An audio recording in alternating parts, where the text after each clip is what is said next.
Guys, मैं अक्सर ये नोट करता हूं कि बहुत सारे स्टूडेंट्स को दिस, दैट, दीज, दोज इनका बेसिक डिफरेंस भी नहीं मालूम। कई सारे स्टूडेंट्स तो इसमें कंफ्यूज रहते हैं कि ही या दैट, वो या वह के लिए कहां पर ही का यूज करें, कहां पर दैट का यूज करें। और कुछ इसमें कंफ्यूज रहते हैं कि ये या यह के लिए कहां पर दिस का यूज करें और कहां पर इट का यूज। तो आइए आज के इस वीडियो में कुछ सिनेरियोस मैं आपके सामने रखता हूं और आपको गारंटी से कह सकता हूं ये कॉन्सेप्ट भी आपको क्लियर हो जाएगा और कुछ चौंकाने वाले फैक्ट्स भी आपके सामने आएंगे। भले ही आप कितनी भी अच्छी इंग्लिश जानते हो, पर आपको हैरानी होगी कि ये बात आपको पहले से नहीं पता थी। तो आइए शुरुआत करते हैं। मान लीजिए आपके सामने एक लड़का खड़ा है जिसका नाम है पंकज, और आपको कहना है ये पंकज है, ये या यह है। बात तो एक ही है, ये पंकज है, ये यह पंकज है। इसको इंग्लिश में आप कैसे बोलेंगे? This is Pankaj.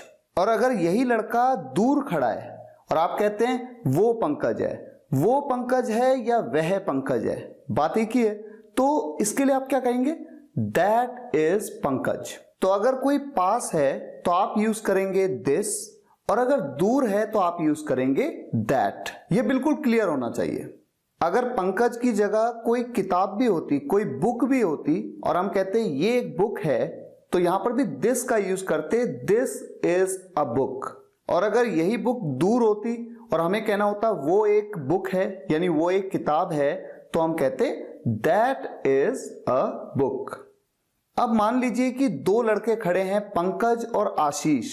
ये दोनों पास हैं, सामने ही हैं, तो आप कहेंगे ये पंकज और आशीष हैं, ये पंकज और आशीष हैं। यहां पर चूंकि ये एक से ज्यादा हैं, इसलिए ये या यह के लिए आप दिस का यूज नहीं करेंगे, आप यूज करेंगे दीज का। दीज आर पंकज एंड आशीष। और अगर यही दोनों दूर खड़े होंगे तो आप क्या यूज करेंगे? दोज। वे पंकज और आशीष हैं। वे कहूं चाहे वो कहूं, वे या वो, इससे कोई फर्क नहीं पड़ता। मैं जो कह रहा हूं उसका सेंस आपको समझना है। दोज आर पंकज एंड आशीष। तो कुल मिलाकर आपको ये बात क्लियर हो गई।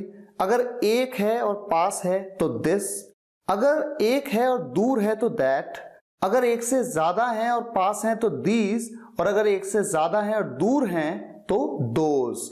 अब चाहे वो कोई लिविंग बीइंग हो जैसे पंकज या आशीष, और या फिर वो कोई नॉन लिविंग हो यानी कि निर्जीव जैसे कि बुक।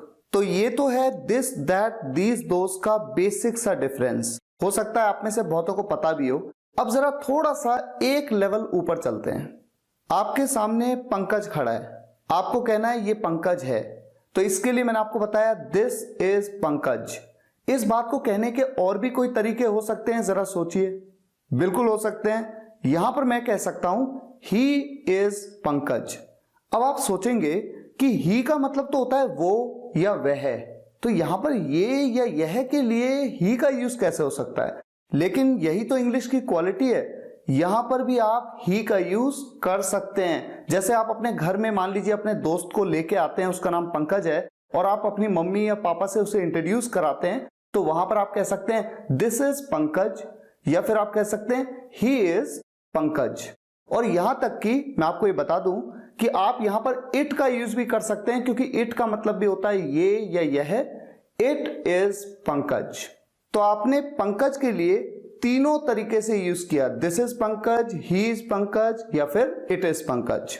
लेकिन अगर एक किताब की बात होती, जो किताब आपके पास है, आपको कहना है ये किताब है, तो यहां पर दिस इज अ बुक, ये तो आप कह ही सकते हैं। लेकिन यहां पर आप ही इज अ बुक नहीं कह सकते हैं, क्योंकि ही का यूज केवल लिविंग बीइंग के साथ होता है, नॉन लिविंग के साथ में नहीं होता है। दूसरी बात, यहां पर आप इट का यूज कर सकते हैं, इट इज अ बुक, क्योंकि इट का यूज लिविंग और नॉन लिविंग दोनों के साथ होता है। तो आप ये देख रहे हैं कि दिस का यूज भी लिविंग नॉन लिविंग दोनों के साथ हुआ, इट का यूज भी लिविंग नॉन लिविंग दोनों के साथ होगा, लेकिन ही का यूज लिविंग के साथ होगा, नॉन लिविंग के साथ नहीं होगा। अगर ये पंकज ना होकर के कोई लड़की होती तो ही नहीं बल्कि फिर क्या यूज होता? शी। अब मान लीजिए कि पंकज आपसे दूर खड़ा है और आपको कहना है वो पंकज है, तो दैट इज पंकज, ये तो आप कह ही सकते हैं, और साथ ही साथ ही इज पंकज, ये भी आप कह सकते हैं। लेकिन दूर पे एक किताब रखी है, बुक रखी है, और आपको कहना है वो एक किताब है, तो दैट इज अ बुक, ये तो आप कह ही सकते हैं। लेकिन ही इज अ बुक आप नहीं कह सकते, ये बात ऑलरेडी मैं आपको बता चुका हूं। अब आ जाइए, आशीष और पंकज दोनों आपके सामने खड़े हैं। मैंने आपसे कहा ये पंकज और आशीष हैं, इस बात को मैं कह सकता हूं दीज आर पंकज एंड आशीष। लेकिन एक बात और है जो इंपॉर्टेंट है, आपको समझनी चाहिए कि यहां पर मैं दे का भी यूज कर सकता हूं, दे आर पंकज एंड आशीष। आप में से बहुत सारे स्टूडेंट्स को ये लगेगा कि दे का यूज तो हम वो या वे के लिए करते हैं, लेकिन ऐसा नहीं है। अगर आप पंकज और आशीष को लेके अपने घर जाएंगे, अपने मम्मी पापा के सामने इंट्रोड्यूस कराएंगे, तो वहां पर आप कह सकते हैं दीज आर पंकज एंड आशीष, या फिर आप कह सकते हैं दे आर पंकज एंड आशीष।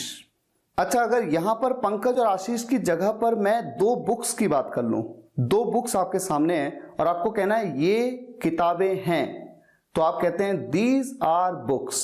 अब आप बताइए, क्या मैं कह सकता हूं दे आर बुक्स? क्या यहां पर दे का यूज हो सकता है? आप में से अधिकतर स्टूडेंट्स ये सोचते होंगे कि दे का यूज केवल लिविंग बीइंग के साथ होता है, यानी सजीव के साथ, निर्जीव के साथ नहीं होता है। लेकिन ये बात भी गलत है। आप यहां पर दे का यूज कर सकते हैं, आप कह सकते हैं दे आर बुक्स।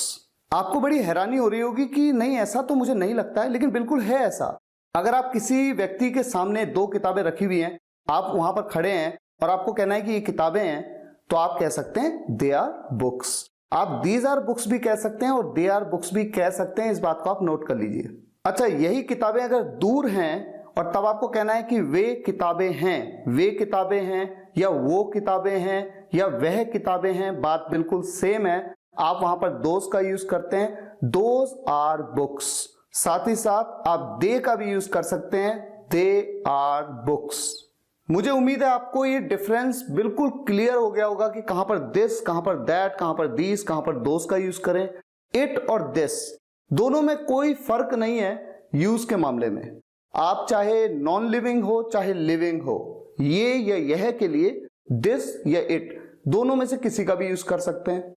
आपको यह भी पता चल गया कि दैट का यूज आप नॉन लिविंग और लिविंग दोनों के लिए करते हैं, लेकिन ही का यूज आप नॉन लिविंग के लिए नहीं करते हैं।